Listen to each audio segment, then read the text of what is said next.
obviously right in the middle of our preparation week, so got a couple of big days coming up here. Um, Impressive team, as they always are. Very well coached. Billy and Romeo, now Brad down there in the kicking game. They have a lot of outstanding players in all three phases of the game, so they present a lot of problems from a personnel standpoint. And they present a lot of problems from a scheme standpoint, and they're a well-balanced team. They're explosive in all three phases of the game. They've consistently been one of the top defenses in the league in every category, pretty much, when they're healthy. And offensively, when they had things rolling last year with Watson, averaging 40 points a game, we obviously saw the explosiveness in our game last year. So we have a lot to get ready for. Opening day is always a challenge because the volume of all three phases and all the situations and all the things that have come up between last year, this year, and new personnel and so forth. Texans have quite a few new players. Everybody has new players on their roster. They have quite a few. About a third of their teams had been turned over. So got a lot of new people there to prepare for, get ready for, and of course some of their best and most important players are look like they're ready to go. Um, so that's where we're at this week. Like I said, we still have quite a bit of work to do.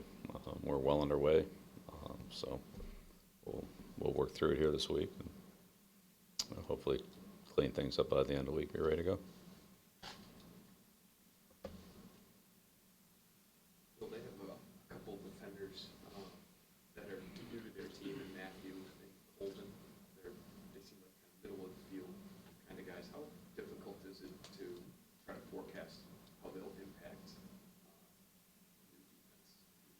new defense that they haven't put in the preseason? Yeah, well, look, those are all the opening day questions. I mean, we could go through 20 of those, and that's two of them, and you just keep piling them on. So we'll see. We'll see. They know, we don't know. I'm sure they're asking some of the same questions about players on our team, and that's opening day. So Was 6 games of Deshaun Watson enough to have a big enough sample size, have a good grasp of what their offense is going to be, or do you have to kind of be ready for maybe some things you haven't seen tonight? well, I mean, Billy's a very good offensive coach, so it wouldn't make any difference what we had.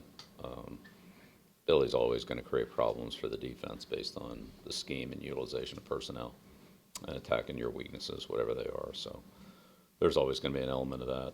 Um, Again, we'll prepare for what we prepare for, and I'm sure we'll see things that we haven't prepared for, just like we always do. It always happens on opening day. So again, opening day is opening day.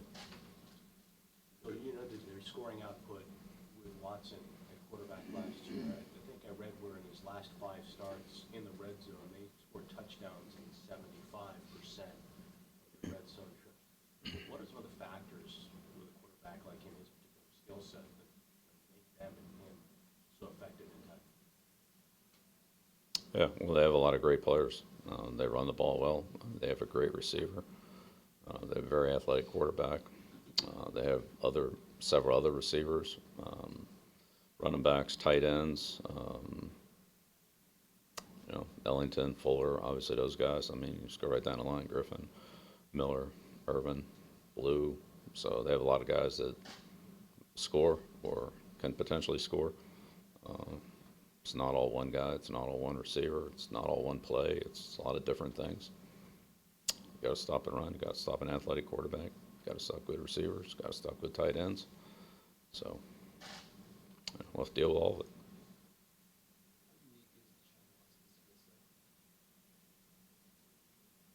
I mean, he's a very talented player. What are some of the keys to keeping him in the pocket and not letting him scramble out of there for long? Yeah, it's team defense. It's not one guy can stop him. So we're gonna have to do a good job as a team. That's the way it always is when you play a good quarterback. Bill, does it make it more interesting when you're going up against a team you're so familiar with their schemes? I mean, obviously Romeo coached here, Billy coached here, Brad coached here. Does that kind of make it more interesting because you know each other so well? There's not going to be anything unpredictable. Yeah, I don't really see it that way at all, so I'd say no. How significant is last year's game against Watson just in your preparation for the players? Yeah, I mean, we've seen it, sure. We've seen all those games from last year. Did you see improvement from Gino Grissom on the defensive side as well, this offseason, this summer? Yeah, I think Gino's had a good spring, good summer. Got a little more opportunity to play, and yeah, I mean, I think all our players improved. Some of the defensive improvements he made, maybe was that key in helping him make the initial roster this time around? I mean, he's been on the roster for 4 years, so yeah, as players gain more experience, they do things better. That's always a good thing.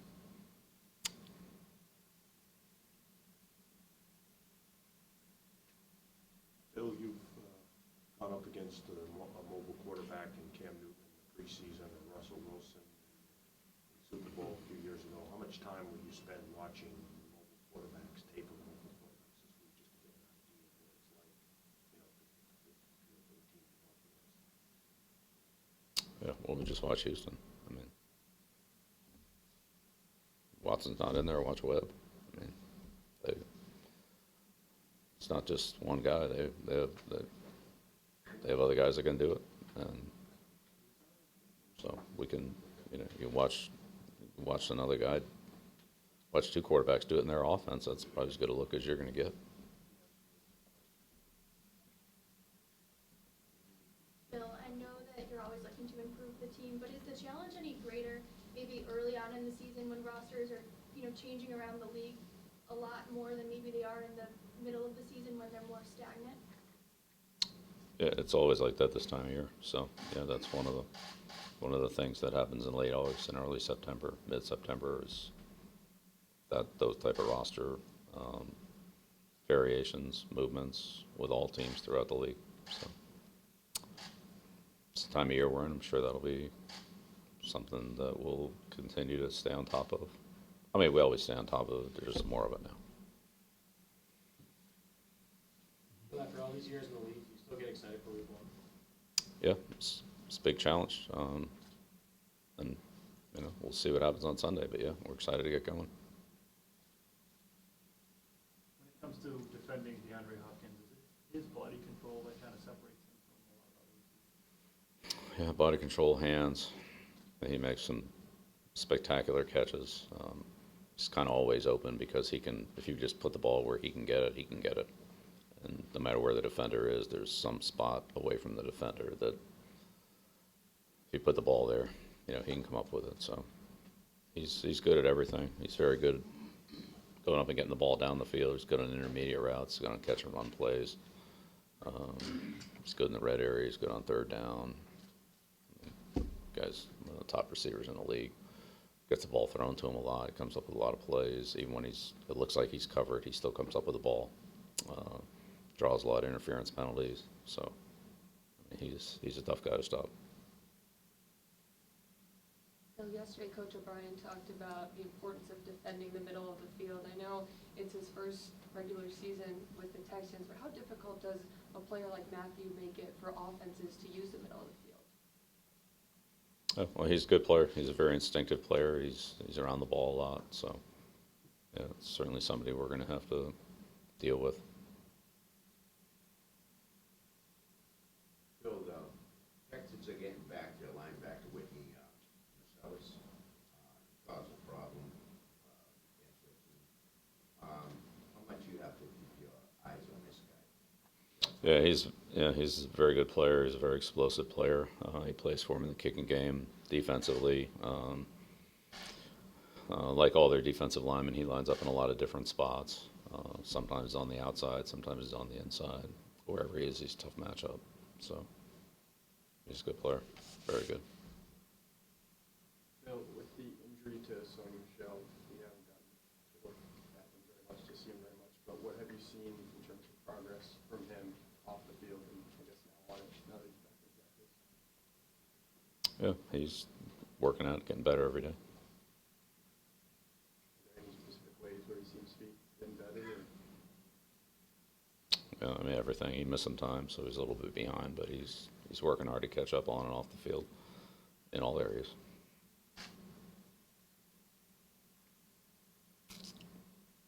We'll get back to Matthew. Is there any are there any similarities between his style and Patrick Chung's?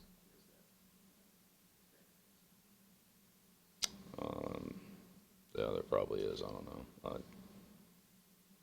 I think there's a lot of differences. There's probably some similarities. Versatility, what the strength is with Matthew. Yeah, definitely. Yeah, he's played a lot of different spots in his career. We'll see how the Texans use him. I don't know. He might only do one thing for them, or he might do a lot of things for them. I don't know. Again, those are some of the things that won't come out until we get into a regular season. They start game planning and using personnel matchups more extensively than what we've seen in the preseason. So, I don't know.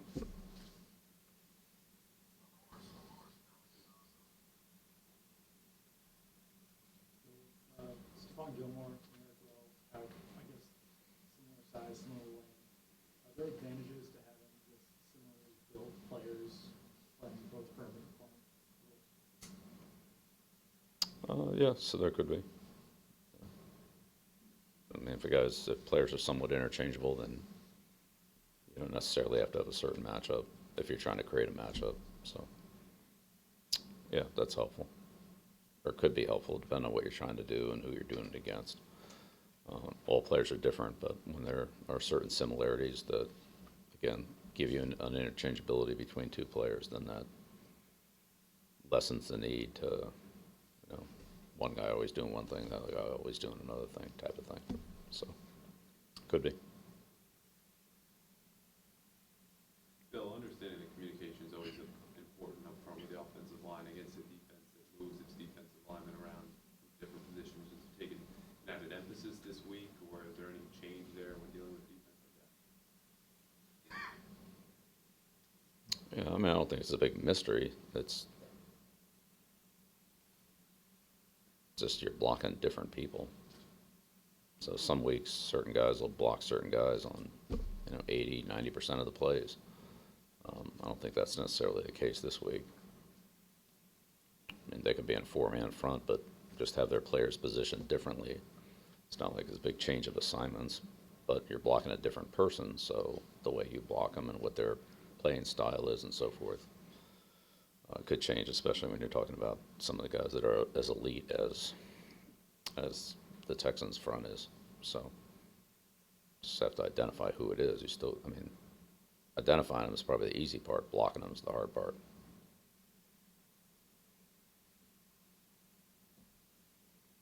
How would you say the skill sets of Watt, Merciless, and Clowney complement each other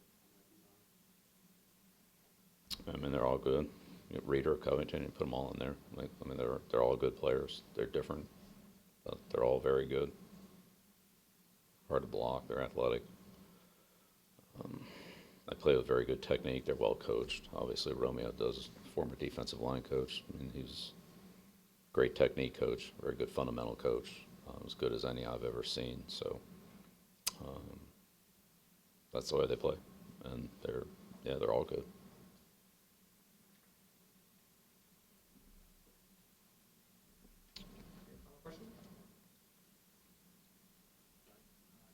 Back, what does he bring you? Just a bit more uncomfortable going with 7 linemen on the active roster.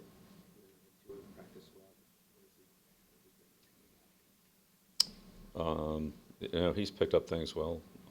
Yes, looks like he has some position versatility, has some experience. Feel like he's earned the spot. So, everybody that's here, we feel like's earned it. So that's why they're here. All right, thank you.